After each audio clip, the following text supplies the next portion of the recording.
Hello. Hello, how are you?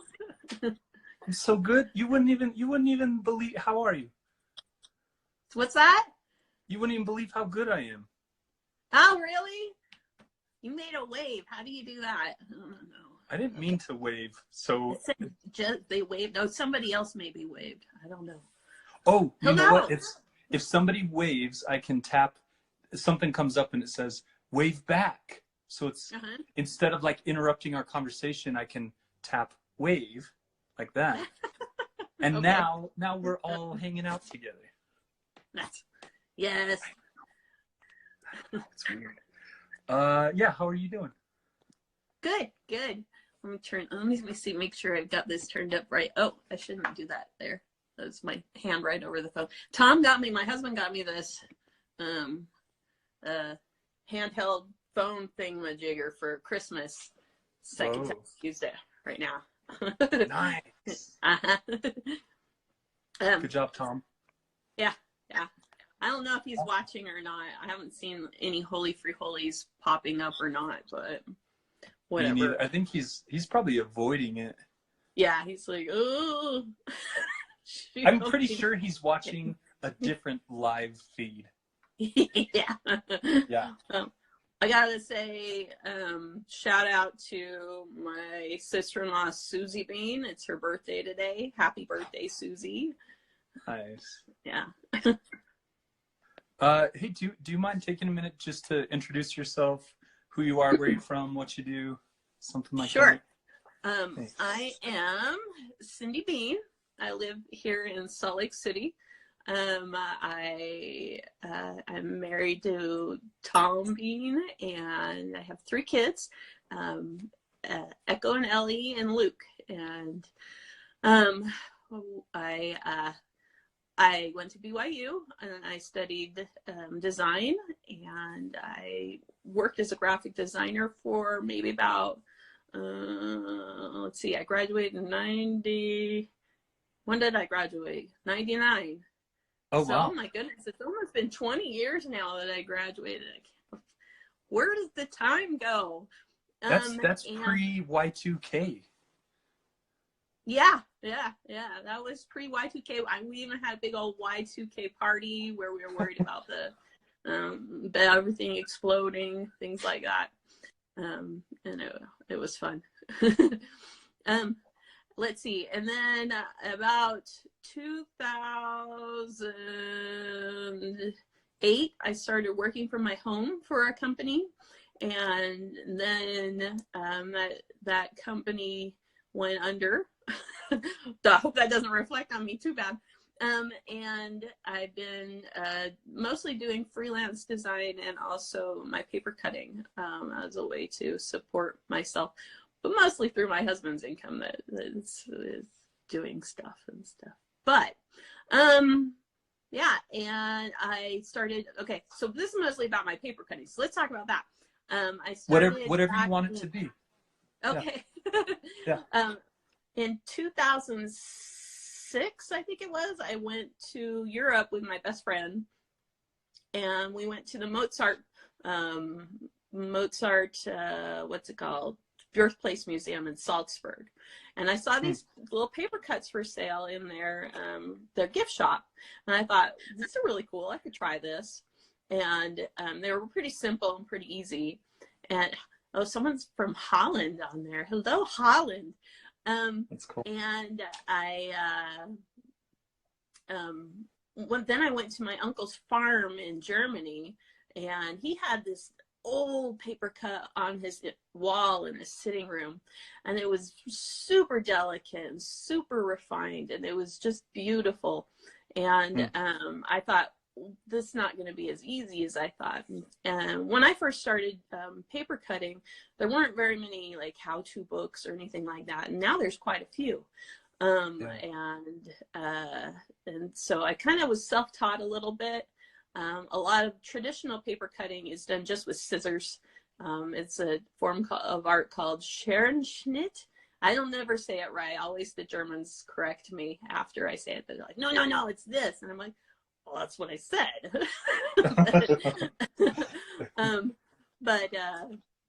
it literally means scissors cut. And so, but I'd use a blade and stuff like that. So, a craft blade. I use kind of a Frankenstein between an X-Acto blade and an Olfa knife. Olfa blade and an X-Acto blade handle, because I like the Olfa blades better. What is an Olfa blade? Like the X-Acto blades, like these. It's the X-Acto brand, but I use the Olfa brand. Oh, so, okay. I get them in packs of 100 like this, and Walmart's got a good deal on them. They're expensive little suckers, but yeah, I like them. I like the way they slice, and they're nice and smooth and stuff. Packs of 100. Do they dull, or do they break, or 100's a lot? What are you going through them for? Yeah, typically within like I did this paper cut a long time ago. This is a print of it, but typically in something like this amount of detail, I'll go through maybe 3 or 4 blades or something. Wow. It depends on how many like little circles there are. If it snips off the tip of the blade, then for me the blade is almost useless, because I can't get into the details and things like that anymore. Yeah. Yeah. Wow. I prepared a kind of a little how-to kind of thing.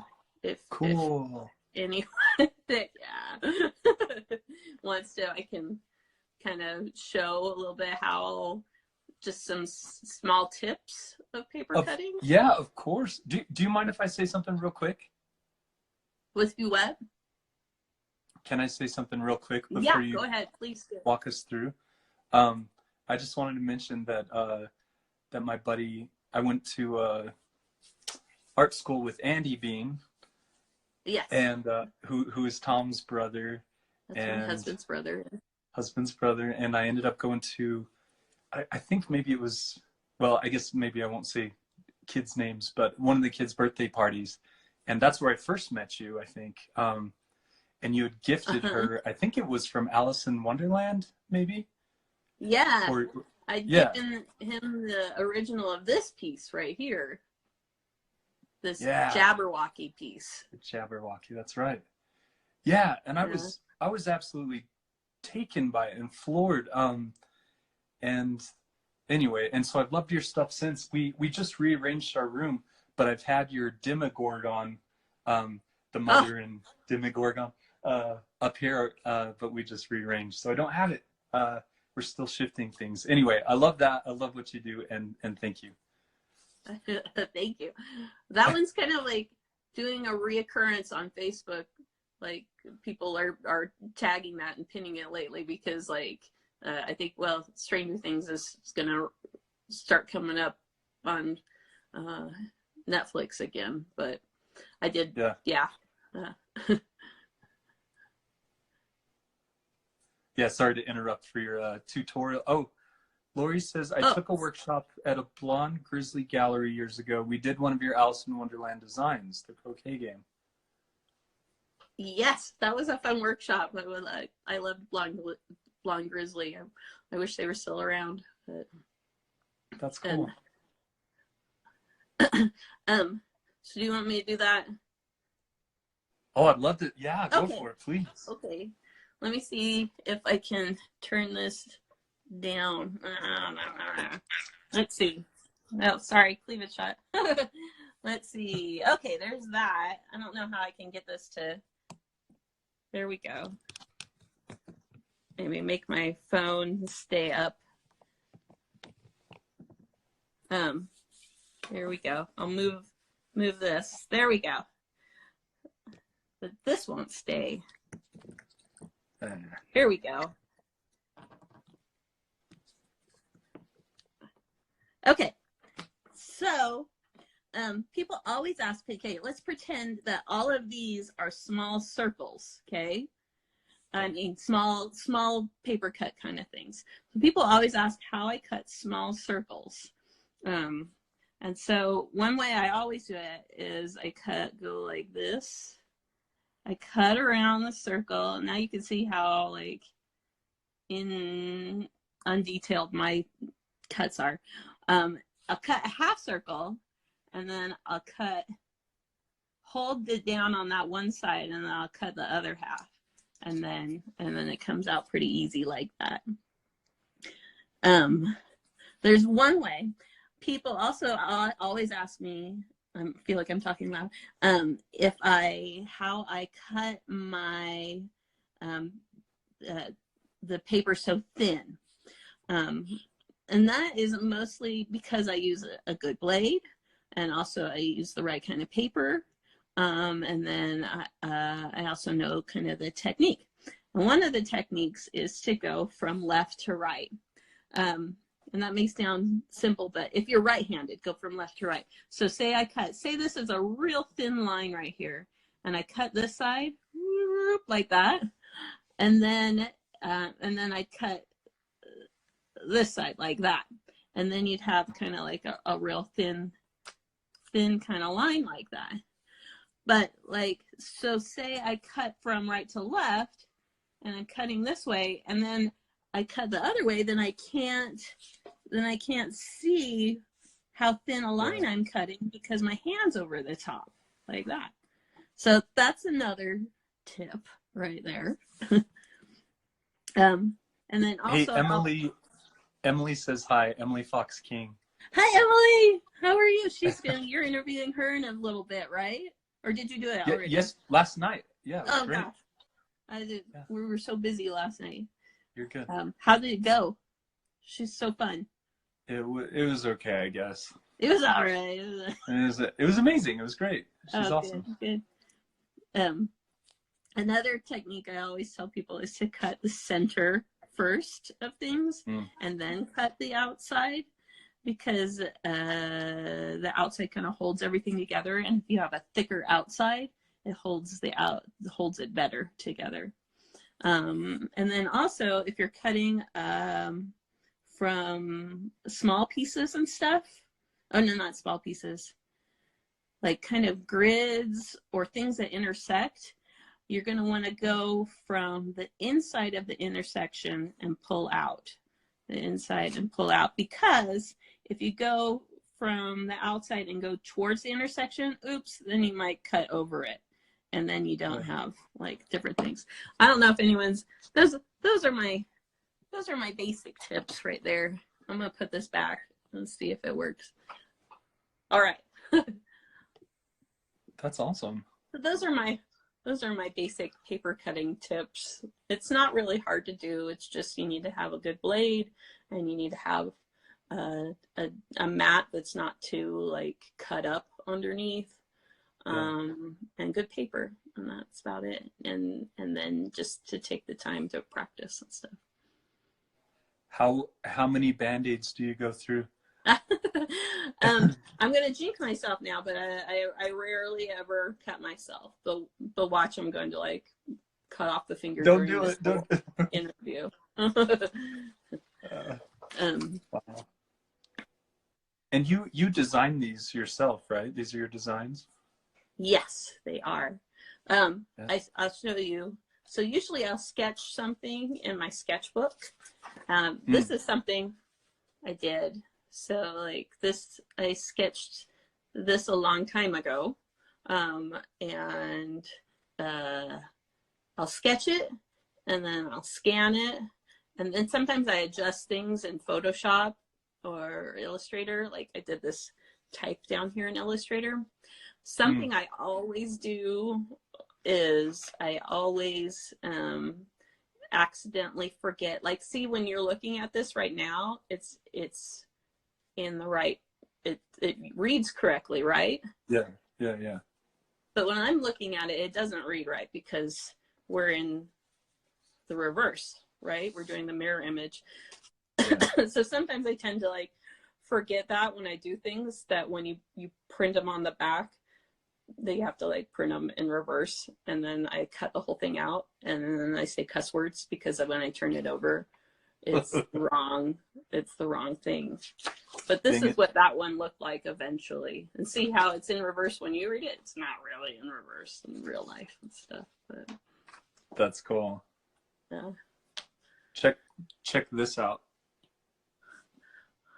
Is that what? Oh, is that in the? That's me. We're in lag time. That's like 5 seconds ago. Are we really in that time somewhere else in some other dimension or something? Yeah. Ooh. That's a different Cindy being. Maybe I shouldn't try philosophical. Hey, look, I wore this just for your cuts. Yeah, because I love Star Wars. and I love the stuff you do with them. I'll show you my. Yeah. I'll show you my. That's one of my favorite cuts is my Star Wars nativity one, where yes. We have the young Padme and Darth Vader, and then the twins right there. It's kind of like a nativity scene. There's a guy, one of my neighbors. He's big into Star Wars, and he got real like antsy about Yoda riding in a tauntaun, and he's like, Yoda would never ride a tauntaun, and I was like, sorry, this isn't real either. But it's a fun one.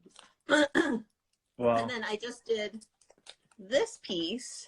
I did it, and it says in reverse. It says, when asked why there was only one set of footprints, Jesus replied, "The stand people ride single file to hide their numbers." So that was a fun one too. Well, wait. Okay, so I was talking about the poem you're alluding to in that. Like I was talking with people outside of Utah, and a bunch of them didn't really know the poem. I was wondering if you could just like describe the context, like for those of us outside of Utah, maybe. To that thing. I mean, it's a Christian poem, but yeah. Oh, yeah. Originally it was a Christian poem called Footprints, or just it's a poem, right? Or yeah. And it says, and I mean, I think it's not necessarily Utah based, but it goes and it says, right. It's a nice sentiment where it talks about, a man walking along the beach with Christ, and he turns around and he's asked why there was only one set of footprints, and Jesus says, because I was carrying you the whole time. And a lot of people use this quote in church meetings, and sometimes it's been a little overplayed and stuff. And so it's kind of a mashup of those two things. So, but it's so good. It's because the tauntaun rides. What's that? It's because the sand people ride single file. It's just so sweet, Yeah, it brings a warm feeling to your heart. Yes, I love that. Oh. I'm so sorry. I keep interrupting you. I'm sorry. You go ahead. No, I mean, I'm here with you, right? I have some other like favorite things I can show if you want to see. Yeah. I don't know if you have any questions, like regular questions, just jump in and stuff. But I was looking through some of my things, and I was like, oh my gosh, I'm going to be talking for forever if I talk for forever. I told you before, I was like, I'm not going to talk for forever, but then now all I'm doing is like, I can't shut up. This is great. But maybe this was 8 years ago, and this is probably maybe one of the things I'm most proud of. I did a show at the Blonde Grizzly, where I did, what's it called? All the states, all the state prints. And so I did a paper cut. So this is, oops, it's falling apart. This one's Montana. This is the original. So we have the Montana, the state, and then their bird, which I think is the meadowlark. I can't remember anymore, and their flower. So I did all 50 of these, and it was ambitious. And Caleb, the owner, he was like still hanging things like 2 minutes before the show was supposed to start. He was like, I think he was really mildly annoyed with me, but here's this one's Indiana right there. Cool. And Delaware. I still have a few of the originals. I've sold some of the other ones. This is the last one. This one was Wyoming. It's so cute. I used to be really good at remembering what the state names of birds and flowers were. Right. But now I don't care anymore, but I do care. I care about your state, but yeah. So that was an ambitious kind of one that I did. It was fun. Another thing I'm kind of proud of is just this last year, for Halloween, you know how everyone does Inktober and Drawloween. So I would do those things. I just have to say, Inktober was started here in Utah by Jake Parker. Yes. Just wanted to throw that out there, yeah. Yeah, and I always want to do Inktober too. I want to do all of them, like Inktober, Drawloween. Yeah, I know. There's so many different variations now. Like there's a witches one, and there's all kinds of different stuff. But yeah, but Inktober started it all with that thing. But I started one called October. and we did paper cuts the whole month of October. And I think I originally had maybe 20 people, because I mean it's kind of a niche art kind of thing, but we did I hope to do it again this year, but we did all these little paper cuts with the themes, the different themes for each day. I better put this one's falling apart as I hold it. I'll put it on the paper. So this one was the kind of like a goblin one I did. This was for the prompt was goblins.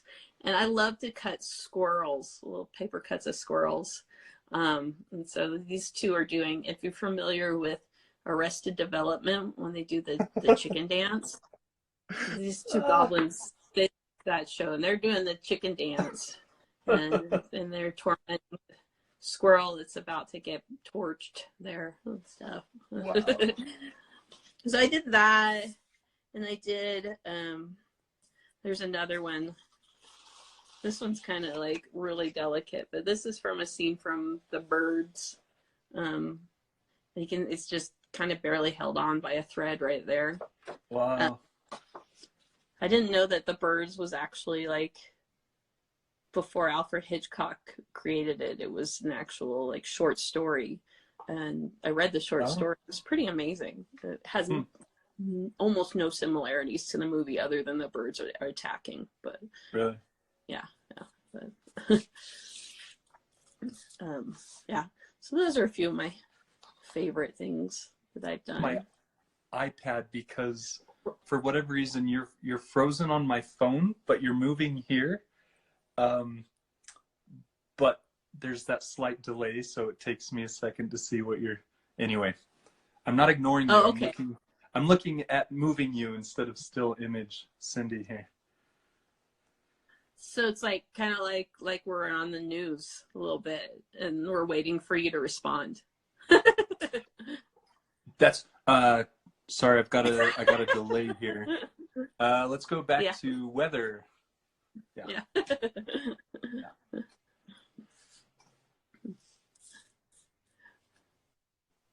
Do you do many events? Like I've seen you tabling at the Salt Lake Fan X several times. Do you do a lot of events?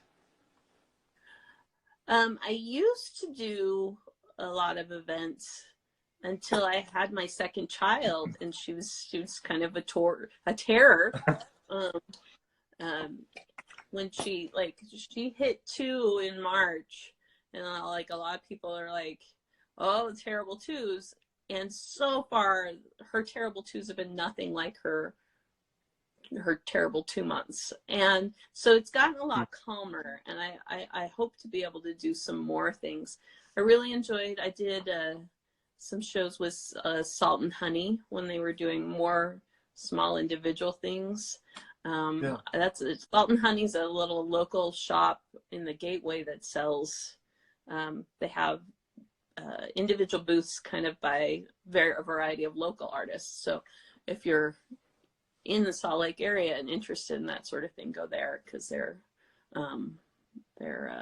it's a lot of cool stuff to buy there. But I haven't done any kind of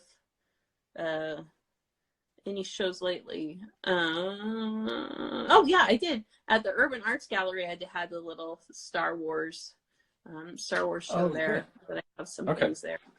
But I don't think I have anything else coming up on the roster. But and summer's coming up, so yeah.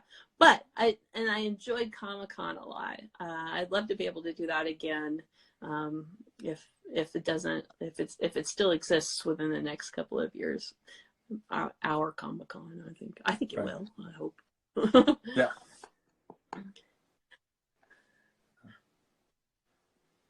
I'm waiting if there's a lag still. Do you have a question or anything? Here we go.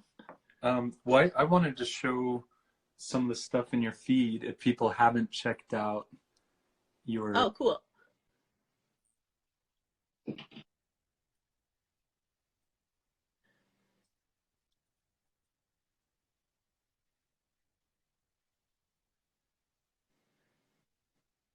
What's the largest cut you've done? What's that? The largest cut you've made. How big have you gotten? Because they're usually pretty small, which I love. Yeah, they're all pretty small. I did one once for a show in at the Gateway at the Discovery Children's Museum. They had this was before I got married, so I did like figure timelines like before and after I got married.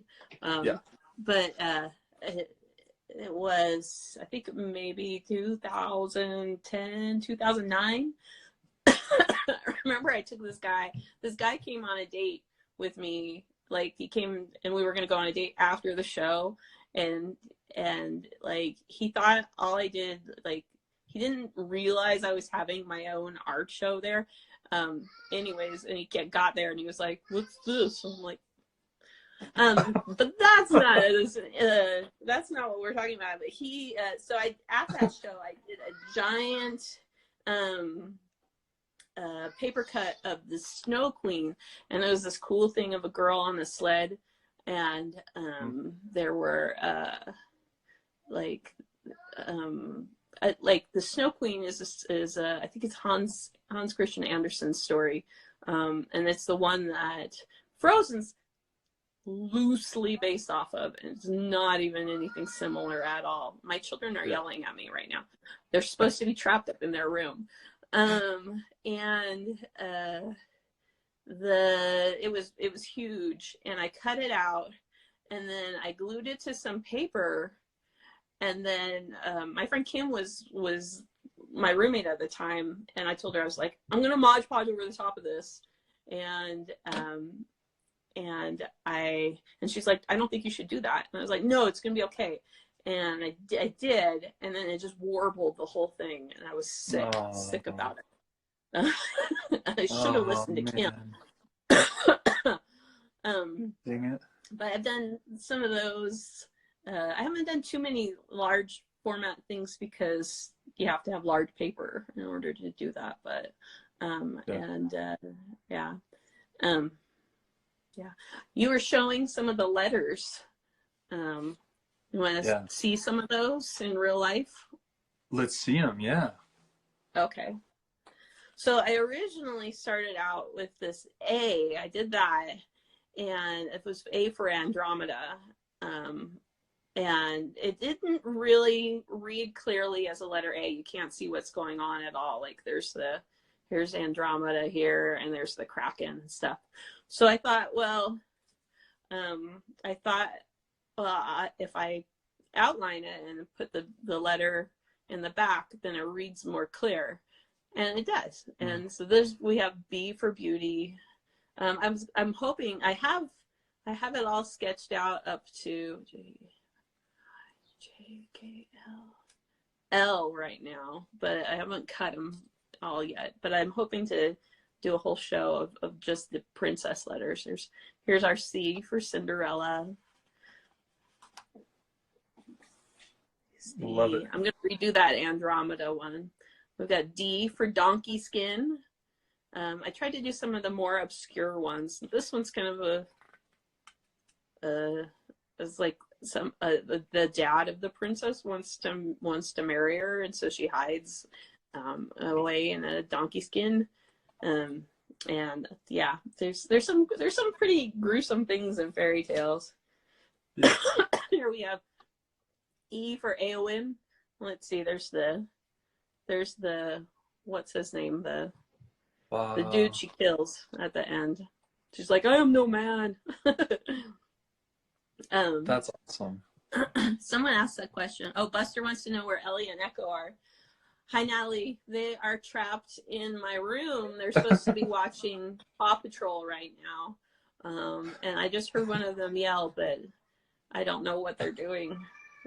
So there's the other one yelling. So I don't know how much longer we'll last here. We've got an F here for the Frog Princess, and then a G for the Goose Girl. So those were fun ones. Wow.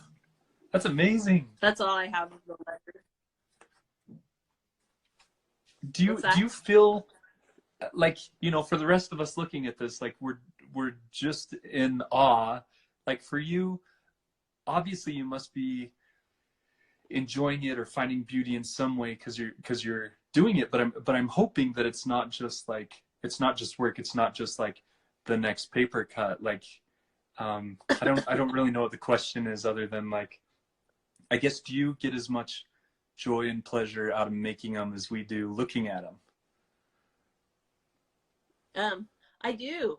Like some of these I'll spend, like I don't have a print of my Raising Arizona paper cut, but like I spent maybe like 10 plus hours upwards making one of those. And I could just sit and cut for a long time and not get bored. But I don't have that same kind of zen feeling when if I try to knit or maybe say like vacuum. I don't know. But it's definitely Matt Page says, how long will it take to finish the alphabet? I'm going to try to do the alphabet do the exhibit. I'm going to try to enter it into the library exhibit in October and get into one of the library shows. But then eventually, I hope to do that and then sell them and stuff.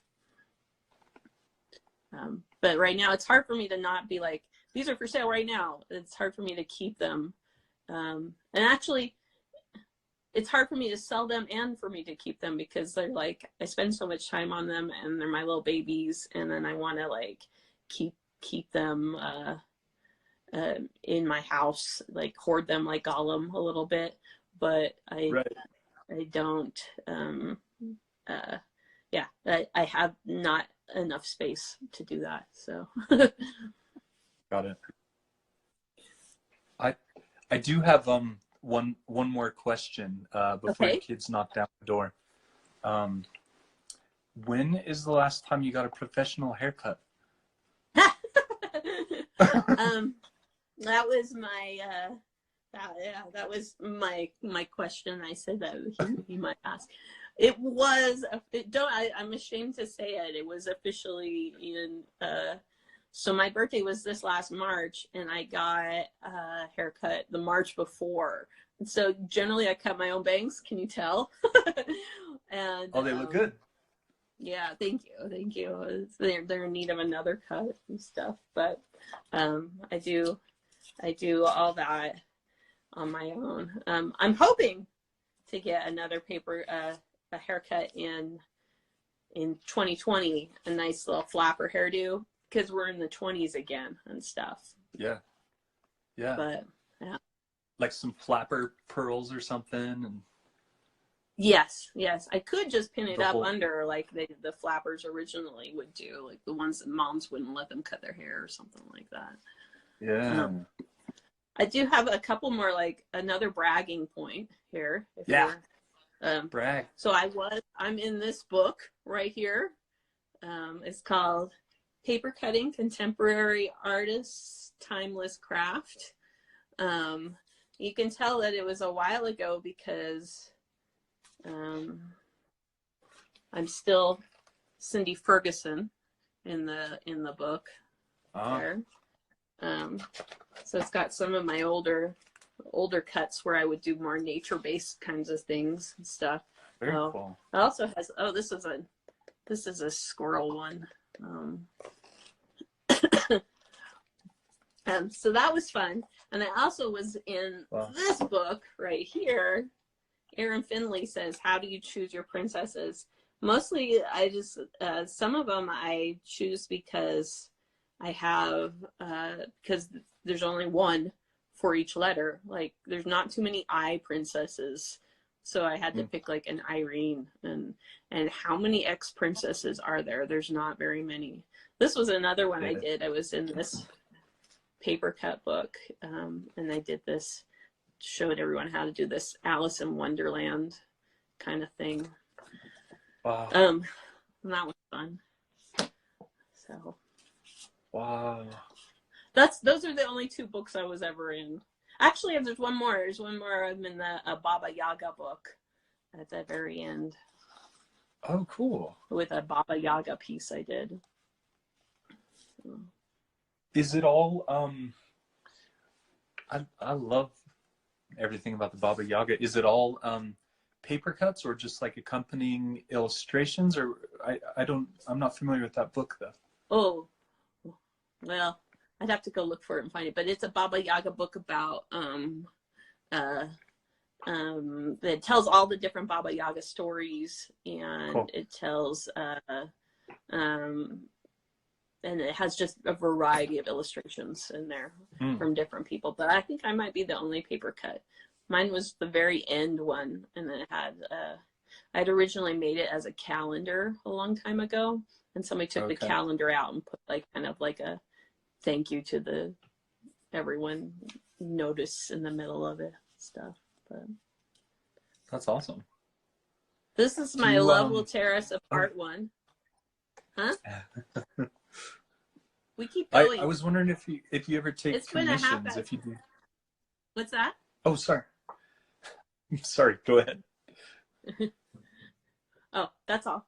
This is my Love Will Tear Us Apart one. This is a favorite one I did recently, and there's a lot of favorites. This is my other most favorite one. Was this real nativity? I cut a double of this one, and it's beautiful. That's a beautiful, fun one. Yeah. Gosh. Yeah, that's stunning. Sorry. That's, gosh, so impressive. Thank you. I think that's about it that I have. I have a bunch of, I've got like lots of prints on my Etsy, and I try to post things on Instagram pretty frequently, unless there's the variety Etsy. Of things. What's that? Is that Instagram? Yeah, that's my bean cutter. Yeah, it's backward, but it has your Etsy on there as well. Yeah. Do you take commissions? Do you do personal pieces for people? I do, and a lot of times people ask, and it'll take usually if they ask for something, it'll take about maybe a month to like draw it and go back and forth. And also a lot of that time is because I have like I go to bed too early and wake up too late and stuff. And there's some people that like go to bed, like they stay up all night and do stuff and wake up early. And I wish I was one of them, but I like to sleep. Yeah, and so it'll take about a month to do them, and I will finally agree on a sketch, and then the cutting only takes like maybe 4 or 6 hours. It's the drawing process that's hard for me the most, to like get the concept and make sure the aesthetic is right and that it's gonna look nice and stuff. But yeah, cool. Thank you, man, so much. It's good talking with you. I saw you briefly in September at FanX. Michael Rooker took that video of your kids in their Ewok outfits. That was amazing. We got what's the name of the guy that who was the blue guy on Guardians of the Galaxy would whistle? Yondu.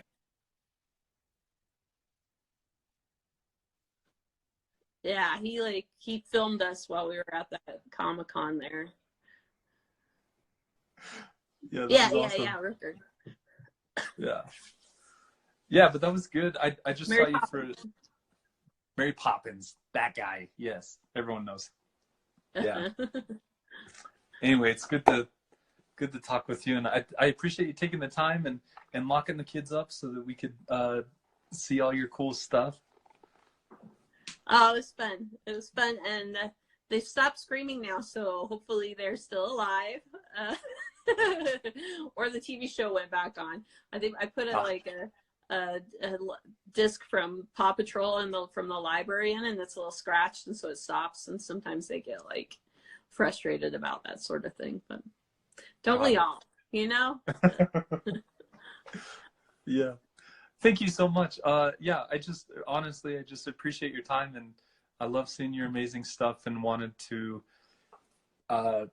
celebrate it and celebrate you, and kind of share it, rather than just like, you know, tapping the heart on your post and commenting like, I really like it. I wanted to do something a little more, but that required your time and your effort, and I appreciate that. So thank you. Oh, thank you. It's been fun. Hopefully we'll see you again sometime soon. Yeah. I don't know, like at Andy's or something. Well, actually, Andy lives in Montezuma Creek, so let's not go to Andy's house. No. he can come up here. Yeah. Yeah. Well, thank you. I hope you have a good day. And man, I can't wait to see the rest of your outfit.